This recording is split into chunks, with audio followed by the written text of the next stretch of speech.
Assalamualaikum warahmatullahi wabarakatuh. Alhamdulillahi wassalatu wassalamu ala rasulillah wa ala alihi wa sahbihi wa mawalah. Ashhadu an la ilaha illallah wahdahu la syarikalah wa ashhadu anna muhammadan abduhu wa rasuluhu la nabiyya ba'dah. Allahumma salli ala Muhammad wa ala ali Muhammad. Amma ba'du, ayyuhal ikhwah, a'azzani Allahu wa iyyakum jami'an.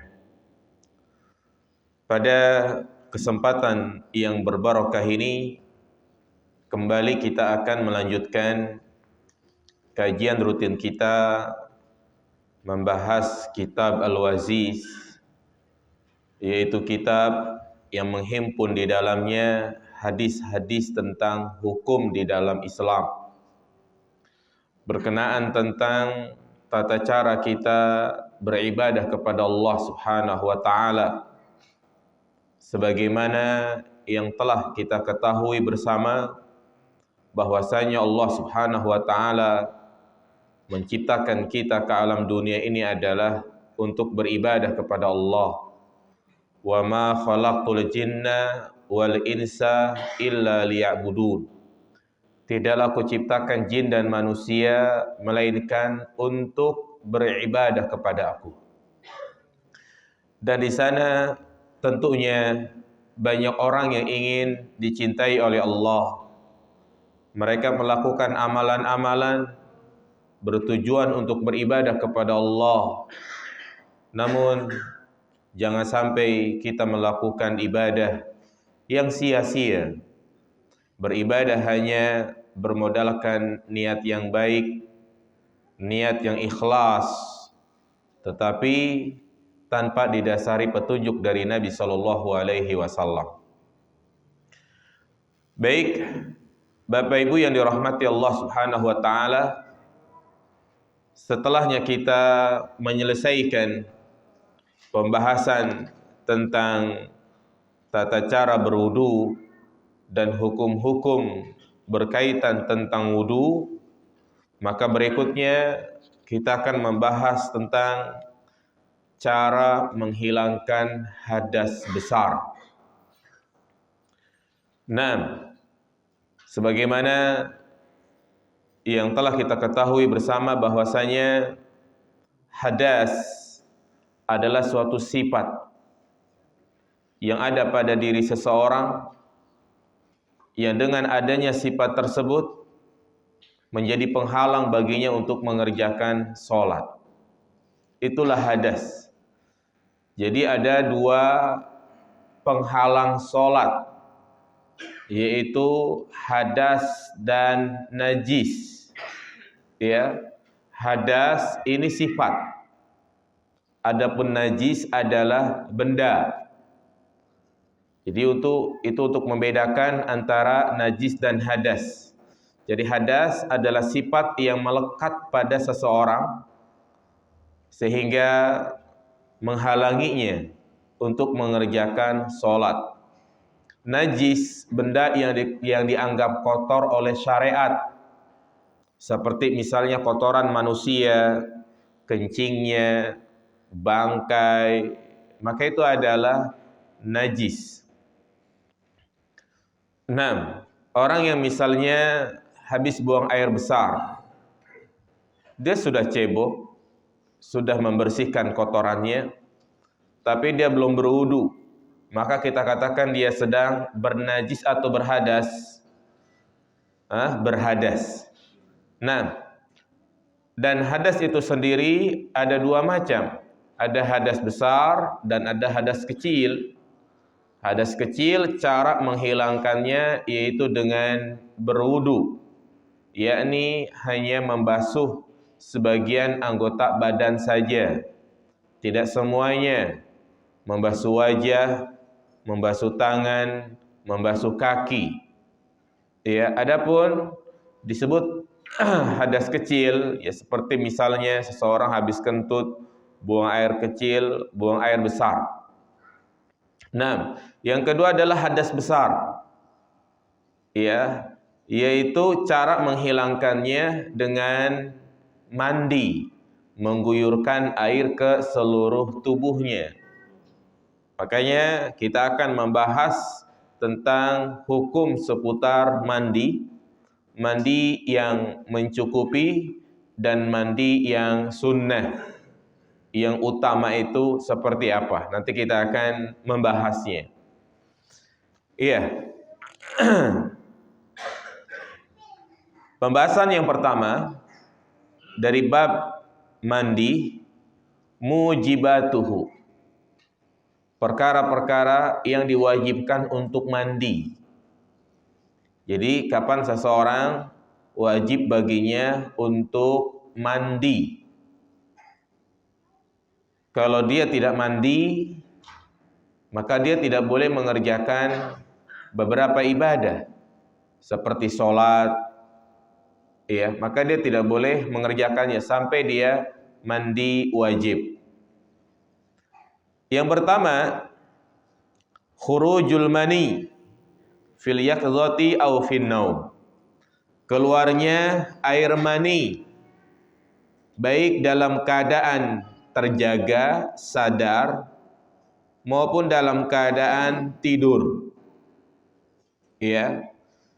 Jadi sebab yang pertama, keluarnya air mani baik dalam keadaan terjaga maupun dalam keadaan tidur. Berdasarkan sabda Nabi sallallahu alaihi wasallam, innamal ma'u minal ma', bahwasanya air itu dari air. Maksudnya apa? Air itu dari air. Air yang pertama adalah mandi dan air yang kedua adalah air mani. Artinya seorang yang mengeluarkan air mani maka dia wajib mandi. Wa an Ummi Salamah, dari Ummu Salamah radhiyallahu anha, anna Umma Sulaim, ya, Umma Sulaim dan Ummu Salamah adalah dua sahabat Nabi sallallahu alaihi wasallam yang memiliki keutamaan tersendiri.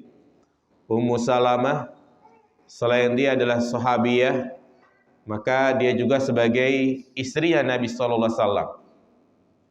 Ummu Sulaim, sahabiyah yang terkenal memiliki kesabaran yang sangat luar biasa. Sebagaimana diceritakan ketika dia ditimpa musibah, ditinggal mati oleh anak kesayangannya, ya, dan suaminya nggak tahu. Suaminya pulang, ya, dia berusaha agar suaminya itu tidak tahu anaknya meninggal. Artinya dia pulang seperti tidak terjadi apa-apa. Makanya dia melayani suaminya dengan baik, ya.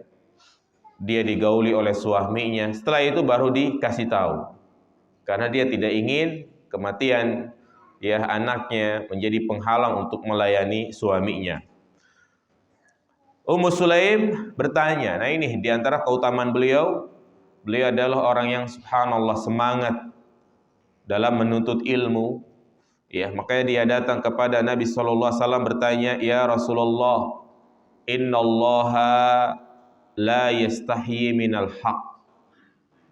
Sesungguhnya Allah tidak malu dari kebenaran. Fahal 'alal mar'ati ghuslun idza talamat? Apakah bagi wanita wajib mandi apabila dia bermimpi? Qala na'am idza ra'atil ma. Ya, dia wajib mandi apabila dia melihat air. Maka hadis ini menunjukkan kepada kita bahwasanya, ya, keluar air mani maka mewajibkan bagi dia untuk mandi. Dan juga menjelaskan, ya, bahwasanya yang keluar air mani bukan hanya laki-laki saja, tetapi juga dialami oleh wanita. Buktinya Ummu Sulaim bertanya kepada Nabi sallallahu alaihi wasallam. Namun Di sana perlu dibedakan antara keluar mani dalam keadaan sadar, ya, atau dalam keadaan dia tertidur. Wa tushtaratu syahwatu fil yaqdhah dunan naum.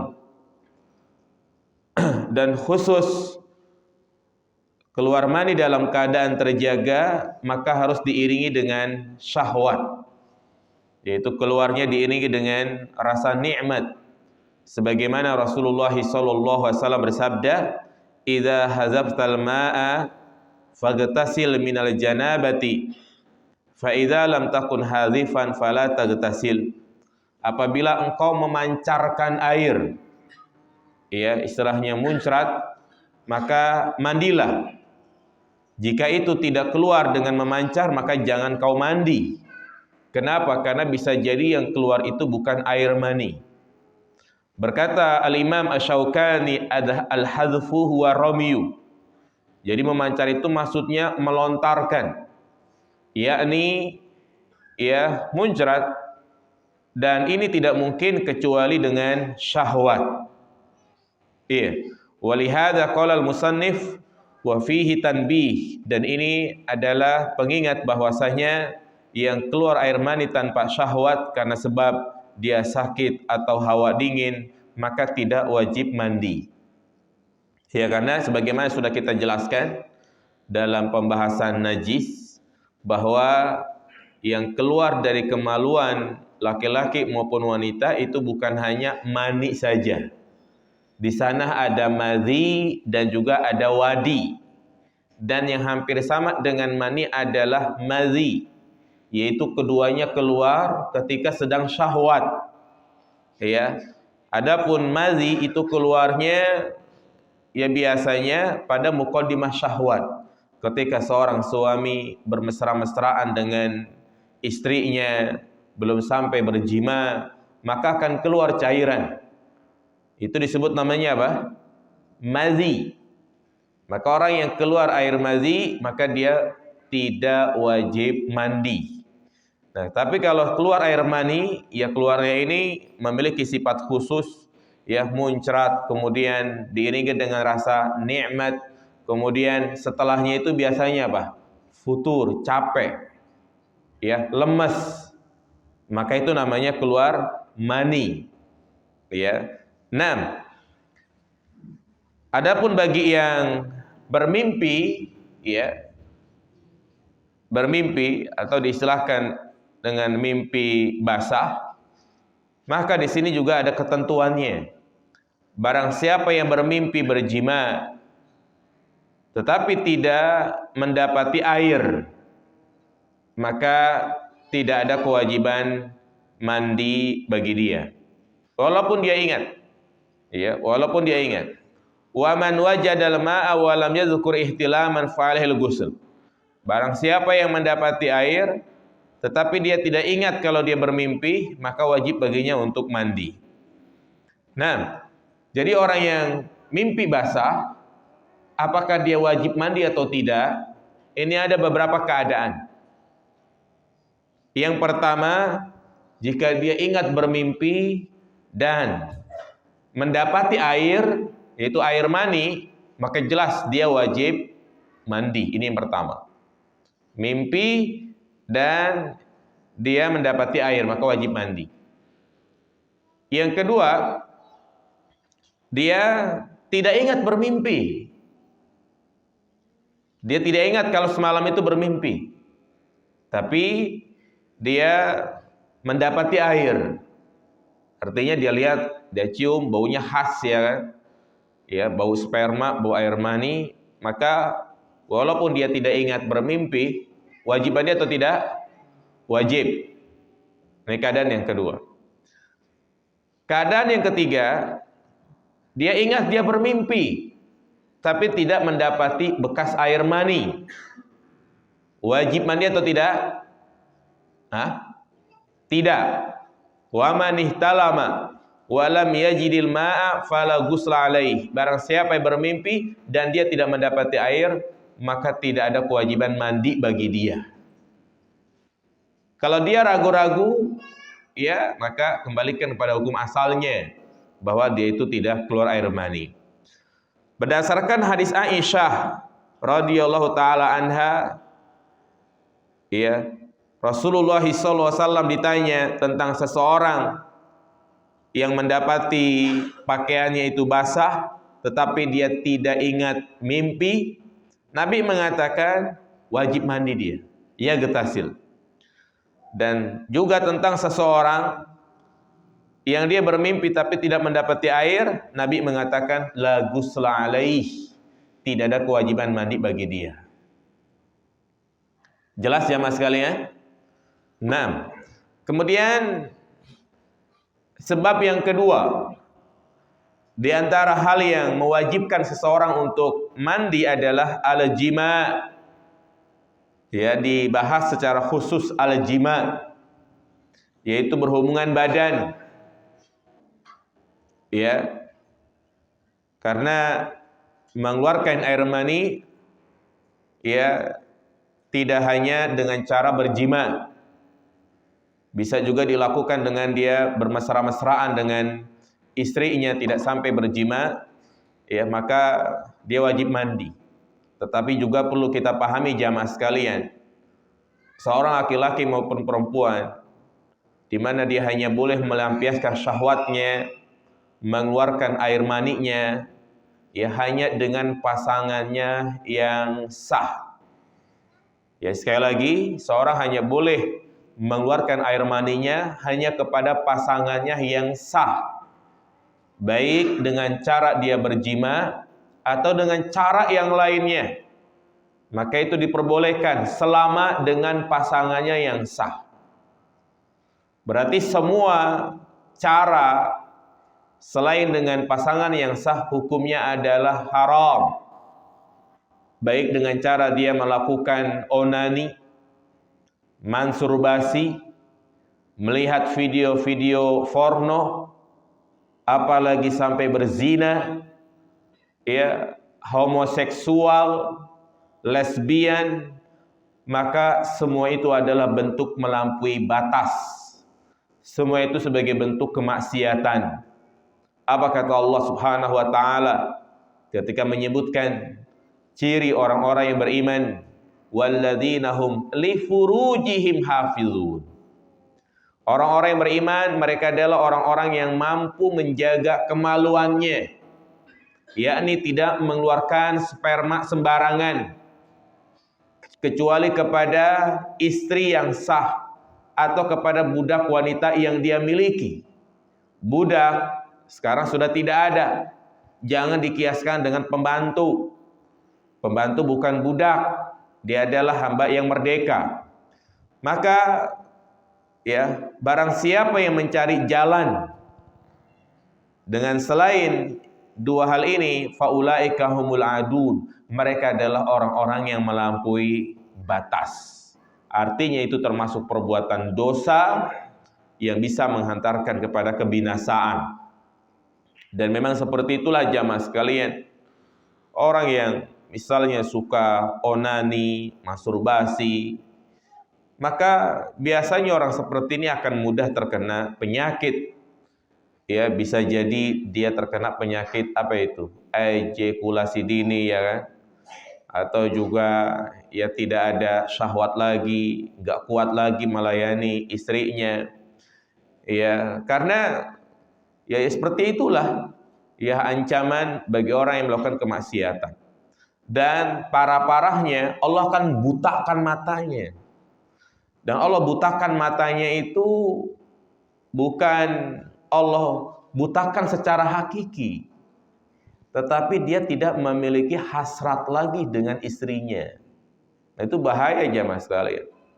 Orang yang sering-sering melihat wanita-wanita yang mengumbar auratnya, kalau ada perempuan cakep dia download, kalau ada perempuan bening dia liatin, dia download, malam-malam dia merojaah, ya kan? Lihat lagi, ya. Hati-hati jamaah, itu adalah maksiat. Yang mana kita disuruh untuk menundukkan pandangan. Jika dia menyengaja, dia pelototin, maka itu tadi Allah akan butakan matanya. Ya, ini nggak ada hasrat lagi dengan istrinya. Bahaya jamaah sekalian. Kan tujuan kita menikah adalah untuk menundukkan pandangan, menjaga kemaluan, ya, kemudian juga untuk menciptakan sakinah, mawaddah, warahmah. Karena setiap kita memiliki nafsu biologis, ya kan, dan itu hanya bisa terpenuhi dengan istri kita. Nah, bagaimana kalau orang sudah nggak nafsu sama istrinya? Maka dia terkekang, ya, dalam gejolak syahwat. Nah, sehingga ketika melihat istrinya selalu dibanding-bandingkan. Kok istri saya beda ya, hidungnya pesek, kalau artis mah mancung. Ya, artis tersebut hidung bening, ya ini kucel lah ya kan. Ya gimana nggak kucel, orang nggak dibeli skincare. Nah, pengen punya istri cantik ya harus apa jemaah? Modal dikit gitu. Insya Allah berpahala. Ya ini bagian dari nafkah. Jangan dianggap itu mah gak bermanfaat. Salah jamaah sekalian. Ya artinya istri perlu berdandan cantik, rapi agar kita betah di rumah. Begitu. Makanya kadang kalau ya suami jarang di rumah, senengnya nongkrong sama teman-temannya, ya biasanya ini adalah suami yang enggak betah di rumah. Ya bosan sama istrinya. Nah itu, ya Allah butakan mata hatinya. Bahaya orang seperti ini jamaah sekalian. Sehingga dia hanya berandai-andai, berharap dengan sesuatu yang dia tidak mungkin untuk mendapatkannya. Berharap mau kawin lagi tapi nggak dapat izin istri pertamanya. Nah, yang kedua, jadi al-jima, berhubungan badan. Ya. Wa illam yunzil, berjima berhubungan badan, kalau sudah masuk maka dia wajib mandi walaupun tidak sampai keluar air mani. Ya. Kalau hasyafah, kemaluannya sudah masuk ke kemaluan wanita, maka wajib mandi. Sebagaimana hadis Abu Hurairah bahwasanya Rasulullah SAW bersabda, "Idza jalasa baina su'abihal arba'", apabila duduk di antara cabang yang 4, artinya ini kinayah dari berjima, tsumma jahadah, kemudian dia bersungguh-sungguh, maka wajib baginya mandi wa illam yunzil, walaupun tidak sampai keluar air mani. Iya. Jadi yang menjadi patokan adalah dia berjima, berhubungan badan, bukan bermesra-mesraan. Nah, yang ketiga, Islamul kafir, orang kafir yang masuk Islam. Maka setelah dia mengucapkan 2 kalimat syahadat, kita suruh dia untuk mandi.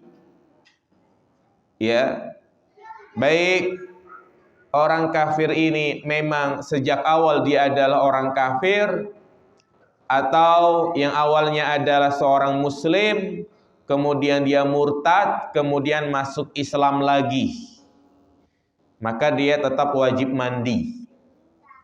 Ya, dan juga harus betul-betul kita pahami dalam poin ini bahwa pindah agama, murtad adalah dosa yang sangat besar, yang apabila seorang meninggal dunia dalam keadaan dia pindah agama, yakni pindah dari Islam, maka ancamannya adalah kekal di neraka. Seluruh kebaikan-kebaikan yang dia lakukan, baik itu sholatnya, sodakohnya, puasanya yang dia lakukan bertahun-tahun, haba'an mansura, hangus, tidak memiliki arti apa-apa.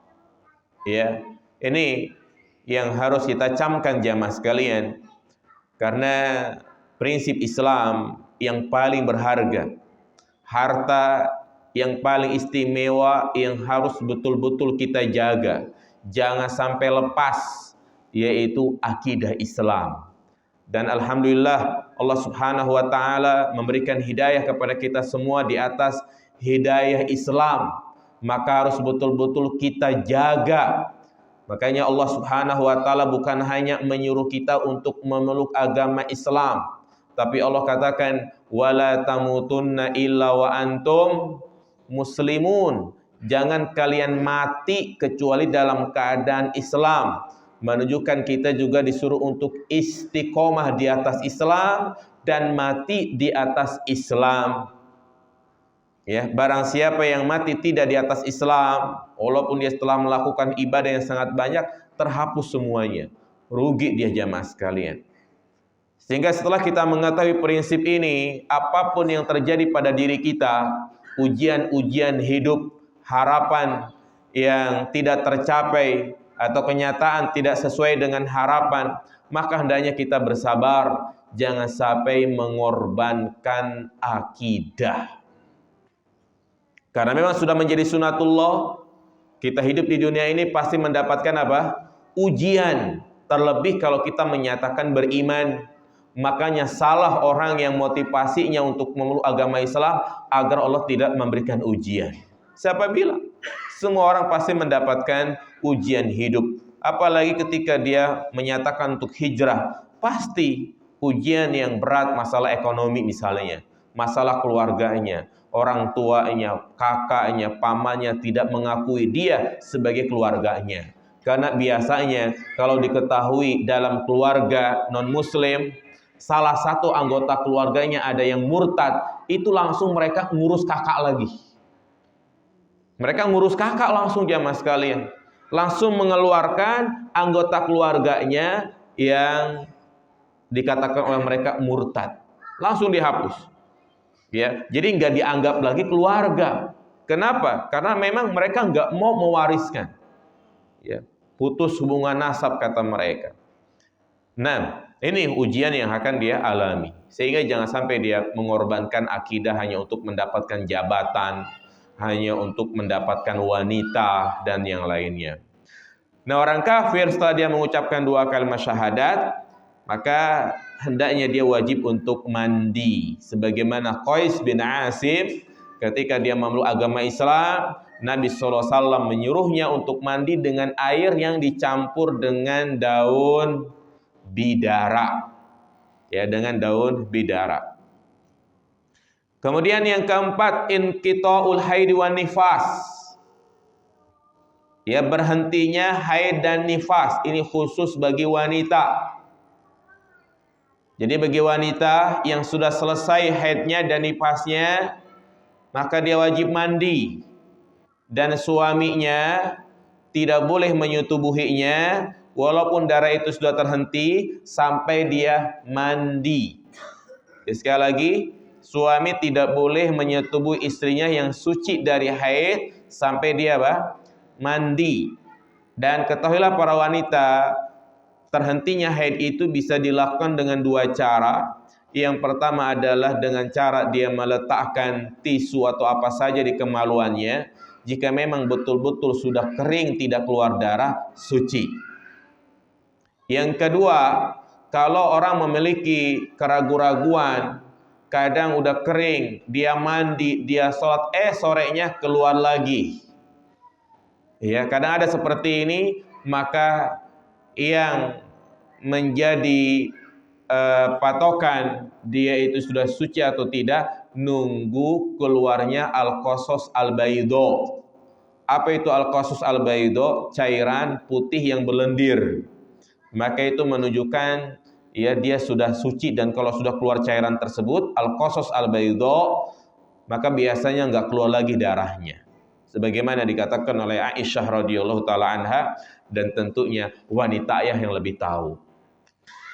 Nah, Nabi mengatakan kepada Fatimah binti Abi Khubais, apabila datang haidmu, maka tinggalkanlah sholat. Dan apabila kau telah selesai dari haid, maka mandilah dan sholatlah. Dan nifas sama hukumnya seperti haid berdasarkan kesepakatan para ulama. Kemudian yang kelima, di antara sebab orang itu wajib mandi adalah mandi pada hari Jumat. Berarti hukumnya ini wajib jamaah sekalian. Ya, sebagaimana hadis Abi Sa'id Al-Khudri bahwasanya Rasulullah bersabda, "Ghuslul Jum'ati wajibun ala kulli muhtalimin." Ya. Mandi Jumat hukumnya wajib bagi orang yang sudah baligh, ya. Dan ini adalah pendapat yang sahih karena dalilnya sangat jelas. Nabi mengatakan wajibun. Yang namanya wajib harus dikerjakan, tidak boleh ditinggalkan. Ya. Tentunya kewajiban mandi ini adalah khusus bagi mereka yang hendak mengerjakan sholat Jumat. Ya, bagi mereka yang hendak mengerjakan sholat Jumat. Kalau bagi wanita yang tidak mengerjakan sholat Jumat, maka dia tidak diwajibkan untuk mandi. Bahkan banyak hal-hal disunahkan pada hari Jumat, khususnya bagi laki-laki dan juga umumnya bagi perempuan, seperti misalnya memotong bulu ketiak, memotong bulu kemaluan, ya, menggunting kuku, ya pokoknya tampil rapi sebelum sholat Jumat. Itu semua dia lakukan, berangkat sholat Jumat dengan memakai minyak wangi. Itu adabnya. Lalu bagaimana kalau orang kerja di kantor, masa dia izin dulu mandi, apalagi toiletnya kecil, masa dia harus bawa anduk, bawa sabun gitu ya. Maka mandinya itu nggak harus dilakukan pas mau berangkat sholat Jumat. Mandinya bisa dilakukan setelah subuh. Jadi kalau kita misalnya mau berangkat kerja di hari Jumat, ya, niatkan dua hal. Yang pertama adalah kita mandi untuk berangkat kerja, yang kedua adalah mandi untuk sholat Jumat. Bahkan juga ya di pagi hari Jumat, ya di antara hal yang disunahkan adalah berjima. Nah, jadi bukan malam Jumat. Ya, banyak orang mengatakan bahwa sunnahnya berhubungan badan itu malam Jumat. Kalau udah malam Jumat diingetin, jangan lupa malam Jumat. Ya, padahal kalau kita melihat hadisnya adalah ya hari Jumat, yaitu sebelum sholat Jumat, mandi getasal wa getasal namanya. Barang siapa yang mandi dan mandi lagi. Ya maksudnya mandi di pagi hari Jumat setelah dia berhubungan badan. Namun jangan dipahami mandinya dua kali. Yang pertama dia mandi junub, dia mandi, dia sabunan, sampoan, odolan, kemudian handukan, dia pakai baju, setelah itu dilepas lagi, dia mandi lagi, ya sampoan, sabun, odol gitu. Enggak, jadi sekaligus jadi satu. Ya, mandinya satu kali untuk mandi junub dan mandi sholat Jumat. Jelas jamaah sekalian? Nah, ini masalah-masalah sepele yang kadang kita melalaikannya. Ya. 6. Kemudian ini ya, jadi 5 poin. 5 hal, 5 perkara yang menyebabkan orang itu wajib untuk mandi. Apa yang pertama jamaah? Yang kedua? Yang ketiga? Iya, yang keempat terputus haid dan nifas. Yang kelima mandi hari Jumat. Nah, kemudian rukun mandi. Nah, rukun artinya sesuatu yang harus terpenuhi di dalam ibadah. Nah, mandi ini adalah ibadah. Ya. Maka mandi ini bisa dinilai ibadah jika terpenuhi 2 rukun. Kalau 2 rukun ini tidak ada, maka dianggap mandi biasa. Mandi seperti kita mandi pagi dan sore. Yang pertama adalah an-niyah, niat. Niat ini sangat penting. Karena Rasulullah bersabda innamal a'malu binniyat. Ya, bahwasanya amalan itu tergantung dengan niatnya. Artinya kita meniatkan kalau kita ini ingin mandi junub. Tuh. Meniatkan kita ingin mandi junub. Dan niat itu sebagaimana sudah kita sering sampaikan, cukup di mana? Di dalam hati, tidak perlu dilafazkan. Ya, tidak perlu dilafazkan. Jangan sampai karena dia tidak bisa melafazkan niat enggak jadi mandi. Ya, gimana lafaznya aja? Enggak tahu. Udahlah enggak usah mandi. Padahal niat itu gampang jamaah sekalian. Niat itu walaupun kita niatin, datang sendiri gitu kan. Ya seperti tadi sampean datang ke sini gitu ya, pakai peci, pakai sarung, bawa buku. Mau ngapain? Mau ke mall, mau ke pasar. Pasti niatnya mau ke mana? Ke masjid, mau ngaji. Itu niat. Itu namanya niat. Jadi jangan sampai dia ke kamar mandi, ya handukan, kosong pikirannya. Ya, kosong, kesurupan gitu. Nah, ya jadi niat ya Mas sekalian. Karena niat itu untuk membedakan antara ibadah dan kebiasaan. Ya, makanya apabila ada orang yang sama-sama ngojai di kali gitu kan, yang satu niatnya mandi junub, yang satu niatnya ya main-main doang, renang gitu ya, maka yang dapat pahala adalah yang pertama karena dia punya niat mandi junub. Yang kedua, takmimul badan bilma, meratakan badan dengan air. Ya. Jadi ini rukun, artinya semua anggota badan harus terkena air. Ya, benda-benda yang menutupi ya anggota tubuh, misalnya dia pakai santoplas gitu ya, atau ada bekas-bekas tip ek, pilok, atau mungkin ada tempelan misalnya koyo cabe ya, maka harus diapain? Dilepas. Bahkan kadang kan saking panas itu koyo cabe ninggalin bekas, lem-lemnya pada nempel. Itu juga harus diapain itu? Dibersihkan gitu kan. Ya karena itu menghalangi masuknya air ke tubuh.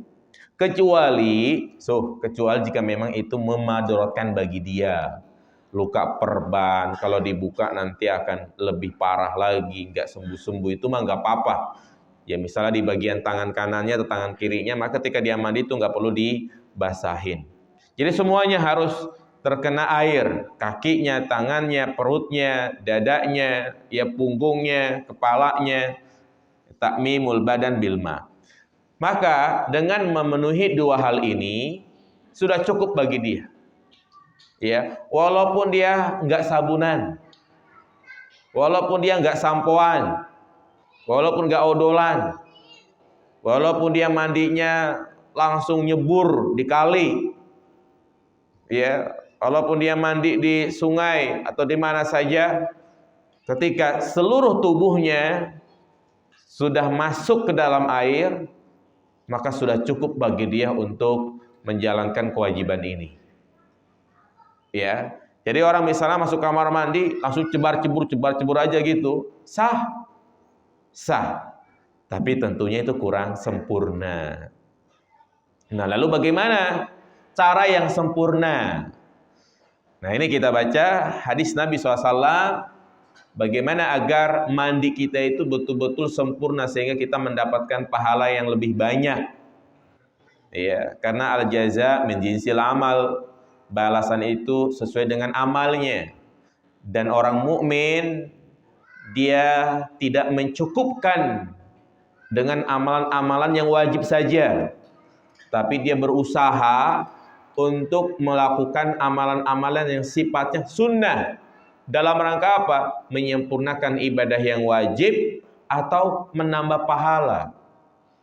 Ya, karena ada orang yang hanya mencukupkan ibadah-ibadah yang wajib saja. Ya, ini baik gitu kan. Yang penting kalau udah waktunya sholat ya sholat. Ya, sama tetangga dia baik, sama orang baik. Ya, tidak menzolimi orang. Nah, ini ya baik jamaah sekalian.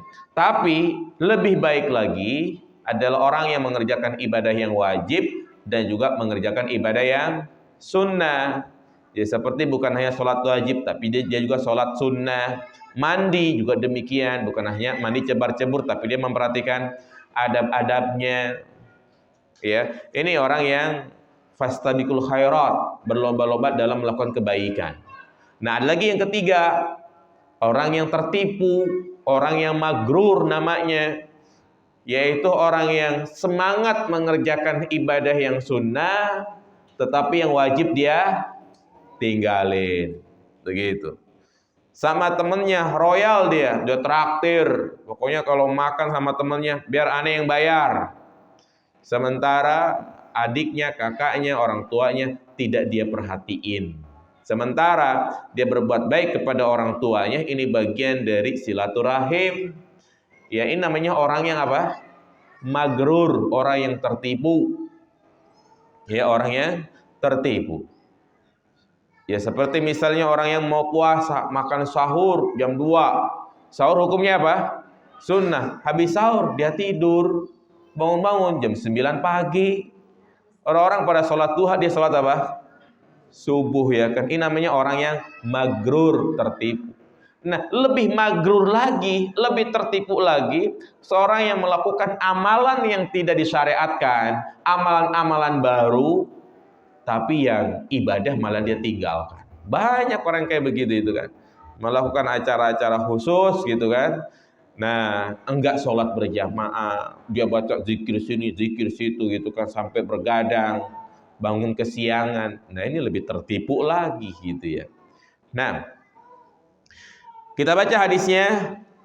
Kana Rasulullah sallallahu alaihi wasallam idza igtasala minal janabati yabda'u fayaghsilu yadayhi. Kita baca dulu hadisnya, nanti kita sebutkan poin-poinnya. Adalah Rasulullah SAW apabila beliau mandi, yaitu mandi junub, maka beliau memulai dengan mencuci kedua tangannya. Summa yufrigu biyamini ala shimalihi, kemudian beliau menuangkan air dengan tangan kanannya ke tangan kirinya. Kemudian fayaghsilu farjahu, dan membasuh kemaluannya. Summa yatawaddau wudu'ahu lis-shalah, kemudian beliau berwudu sebagaimana wudu salat. Kemudian beliau mengambil air dan memasukkan jari jemarinya ke pangkar rambut sampai dia menganggap cukup, maka beliau pun mengguyurkan kepalanya dengan air sebanyak 3 kali, kemudian mengguyurkan seluruh badannya dan membasuh kakinya.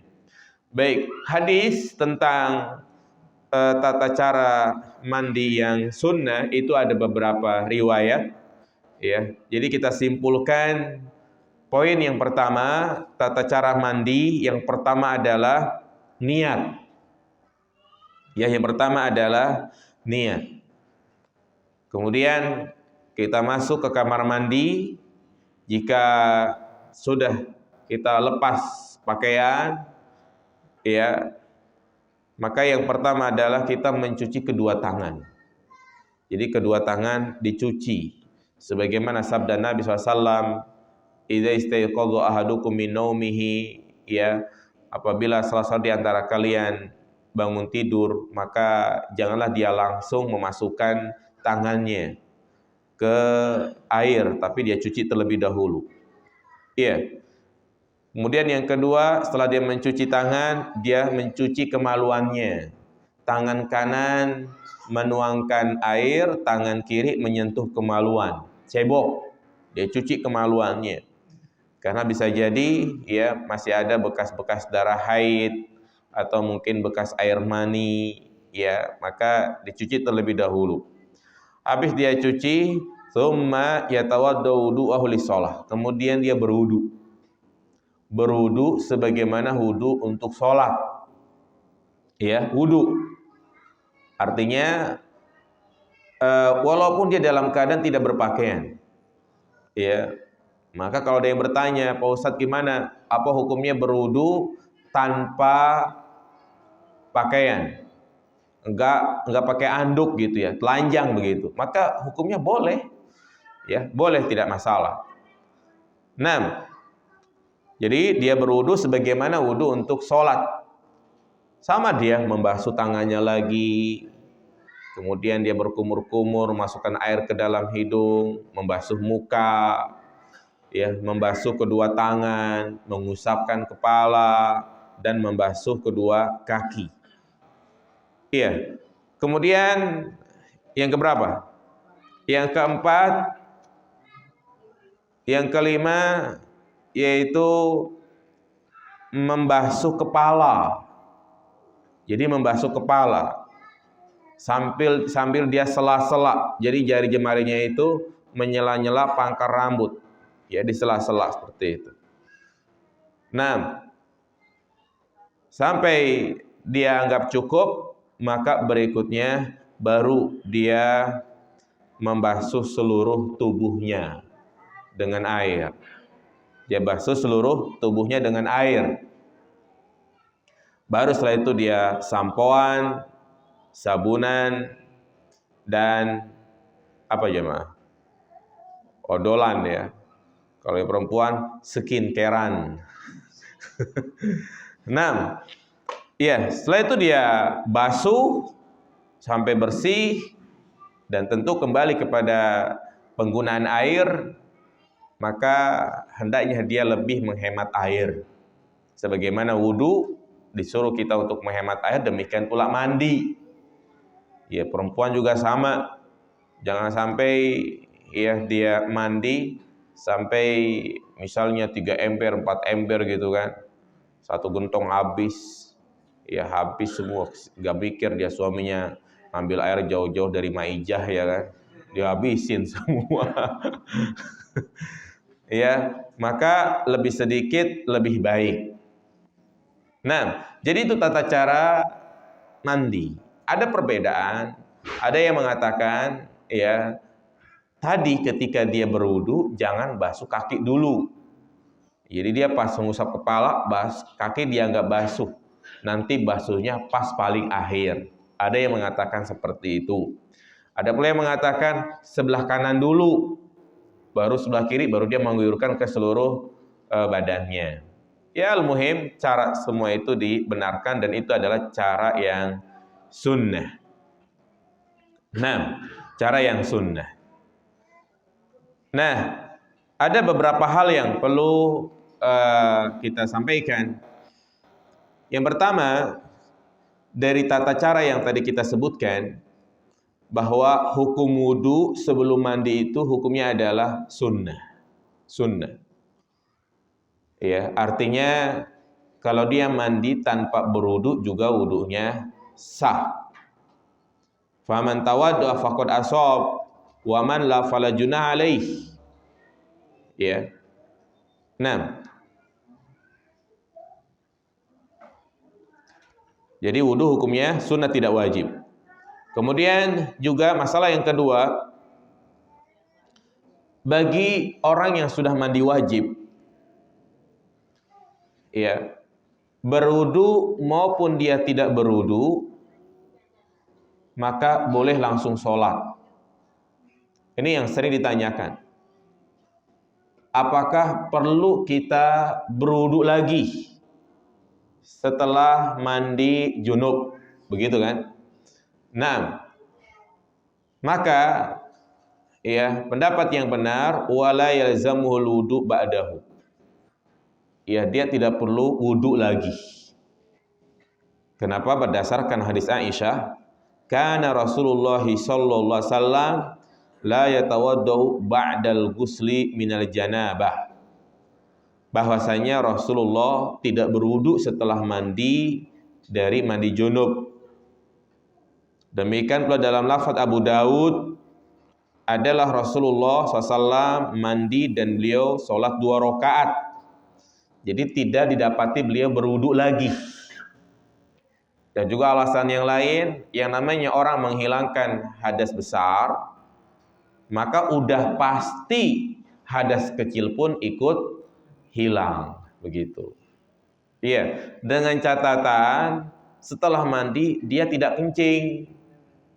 Ya, kalau dia habis mandi handukan dia kencing, berarti dia ya hadas kecil namanya, berarti dia harus berwudu.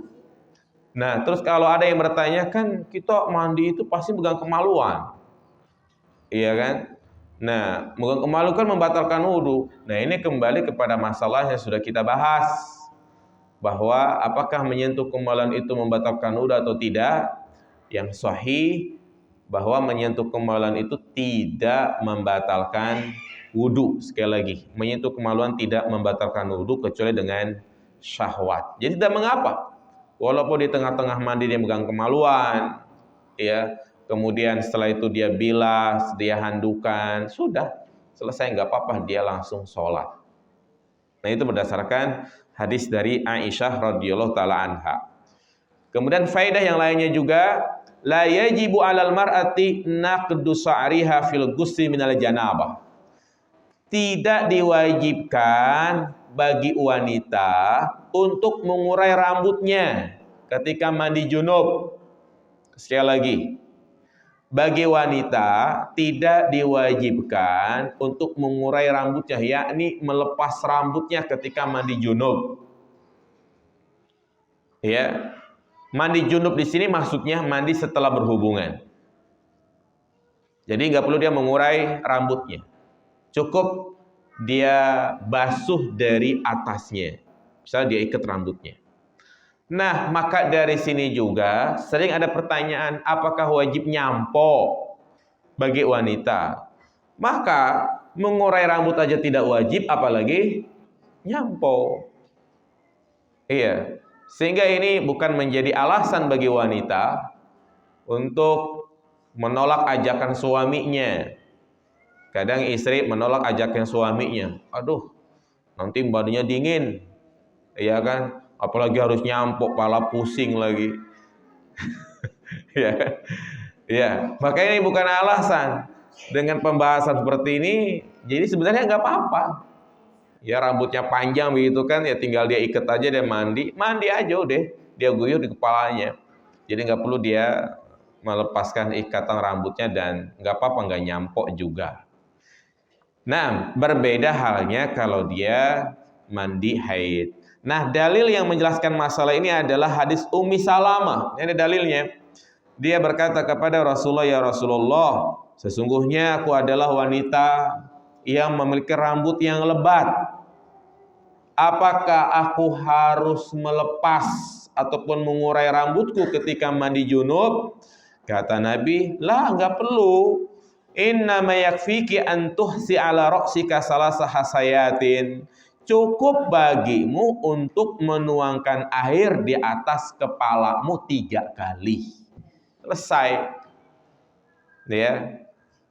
Bahkan kalau misalnya dia merasa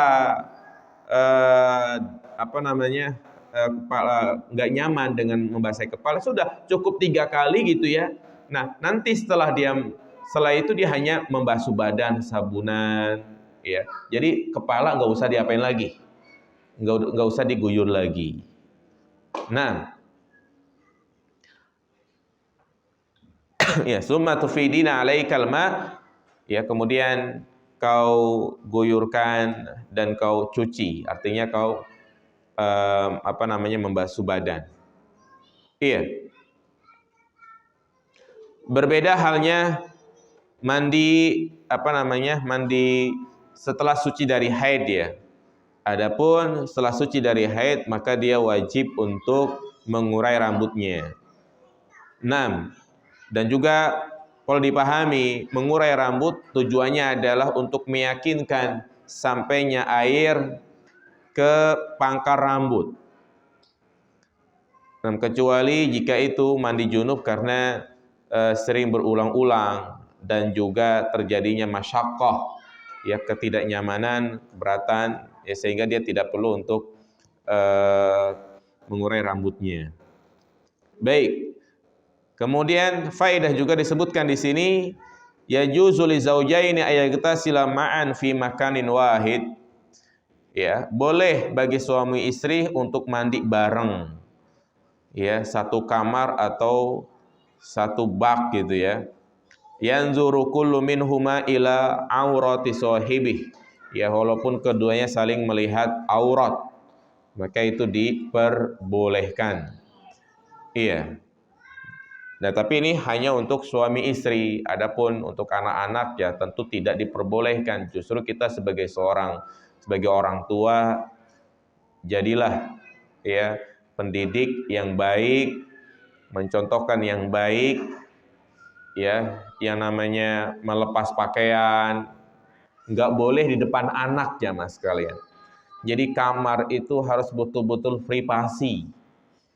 Ya sekali lagi kita punya kamar, ya tidak boleh anak itu masuk. Boleh dia masuk kecuali atas izin kita. Jadi di antara adab yang banyak dilupakan gitu ya. Ya artinya ya kita harus punya kamar privasi dengan istri kita gitu ya. Anak gak boleh masuk. Kalau dia mau masuk, izin dulu, ketuk pintu apa gitu kan. Ya. Dan juga apalagi kalau anaknya itu sudah mumayyiz, sudah ngerti gitu ya, maka tidak boleh orang tua tidur bersama anak-anaknya itu. Iya. Kenapa? Karena khawatir melihat hal-hal yang tidak diinginkan. Demikian pula ya intinya harus dipisah gitu kan. Nah, kecuali kalau memang dalam keadaan darurat, dalam keadaan sakit di mana ibunya harus menemani anaknya, maka itu tidak masalah. Ya, kenapa harus privasi jamaah sekalian? Khawatir kita lagi melepas pakaian dia masuk. Nah, ini jangan menjadi kebiasaan buruk ya, melepas pakaian pakai celana dalam doang di depan apa? Di depan anaknya. Nggak boleh. Ya, ini harus diajarkan pada anak-anak kita, yang namanya aurat itu harus ditutup. Ya, aurat itu harus ditutup. Tidak boleh dibuka di depan umum. Sama mau kencing juga misalnya. Anak mau kencing nih, jangan disuruh, udah sono depan aja sono. Disuruh ke depan gitu kan. Ya, jangan, suruh ke kamar mandi. Dan biasakan melepas celananya itu di kamar mandi. Sekali lagi, kalau anak itu sudah usia kelas 3, kelas 4 gitu kan.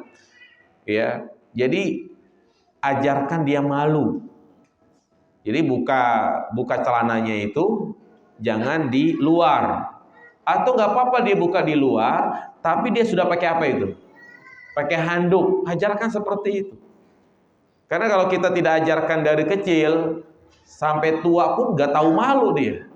Kencing sembarangan, ya kan kadang buka pakaian sembarangan begitu kan. Bahkan telanjang mungkin nggak malu. Nah, baik jamaah sekalian. Saya kira cukup pembahasan tentang mandi. Barangkali jamaah ada yang ingin bertanya.